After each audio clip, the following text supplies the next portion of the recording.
Hello friends, let's start with business and financial market update. In a huge relief to Vodafone Idea, Government of Friday finally decided to convert the company's accrued interest worth rupees 16,130 crore rupees on account of deferment of AGR and spectrum dues into equity. The government said that the Aditya Birla Group, one of the promoters, has given a commitment to bring in additional funds. We had sought a firm commitment that the Aditya Birla Group would run the company and bring in necessary investment. Hence, we have agreed to convert. We wanted it to be a three-player market plus BSNL and ensure healthy competition for consumers, Communications Minister Ashwini Vaishnav said in a statement. Earlier, Vodafone Idea said the government has directed the company to convert the net present value of the interest related to deferment of spectrum auction installments and AGR dues into equity shares to be issued to the Government of India. The company will take all necessary actions forthwith to undertake the aforementioned assurance. Moving on, around 101 tech firms fired 25,436 employees globally in the first few weeks of January, according to layoff tracking site layoff.fy. The tech industry, including big techs and startups together, laid off over 17,000 employees in India in 2022. Even as they continue to sack employees at frequent intervals, startups maintain they are also on the lookout for fresh talent and therefore hiring. For instance, Zomato, which recently fired over 100 employees, has said it is hiring for 800 roles. Cars24, which let go 600 staffers last year, announced it is looking for 500 new recruits.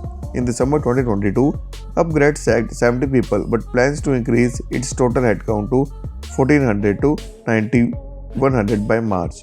Byju's, which has axed over 3,500 jobs over the past year or so, plans to hire 10,000 more, additional to its 50,000 member team. EdTech startup led, which handpicked pink slips to about 60 employees last month, is looking to onboard 100 and 150 staffers. Most recently, another EdTech firm, PhysicsWallah, said it would be adding 2,500 fresh roles as the company continues to scale up. Similarly, Upgrade remains upbeat about the EdTech sector and has expressed to plan hire 1,400 people by March. Mayank Kumar, co-founder of the company, said he would have added 4,400 roles by the end of financial year 23, which will then increase 1.5 times in financial year 24. Nearly half of Upgrade's 9,100 strong workforce was on board just in the current fiscal. Moving on, IDFC, promoter of IDFC First Bank, will infuse 2,196 crore rupees in the lender through an equity share issue in a preferential basis. The bank will issue 378 million shares to the IDFC Financial Holding Company, a subsidiary of IDFC, at Rs 58.18 apiece on Friday. Shares of IDFC Bank ended at 58.8 rupees on BSE and 1.3% lower compared to its previous close. The board of directors of the bank has approved to issue 378 million shares of a preferential basis to IDFC Financial Holding Company Limited, wholly owned subsidiary of IDFC Limited, at 58.18 per share, amounting to 2,196 crore rupees, the bank said in an exchange filing. Post the allocation, the shareholdings of IDFC Financial Holding Company will increase to 39.99% as compared to 36.37%. The public shareholding in the bank is at 63.62% as of December 31. Moving on, Chennai bench of NCLT has approved the 5,200 crore rupees resolution plan by ASG Hospitals for the debt-laden Vasan Eye Care, a chain of an eye care hospital across the south. The resolution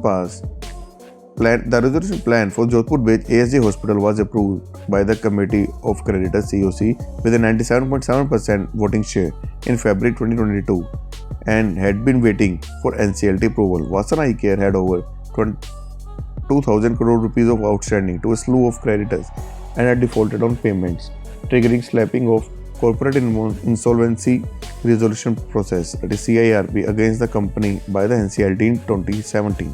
In a February 3, 2023 order, NCLT detained that out of the 5,200 crore rupees, a sum of 394 crore rupees will be paid to various creditors within 30 days from the date of NCLT approval.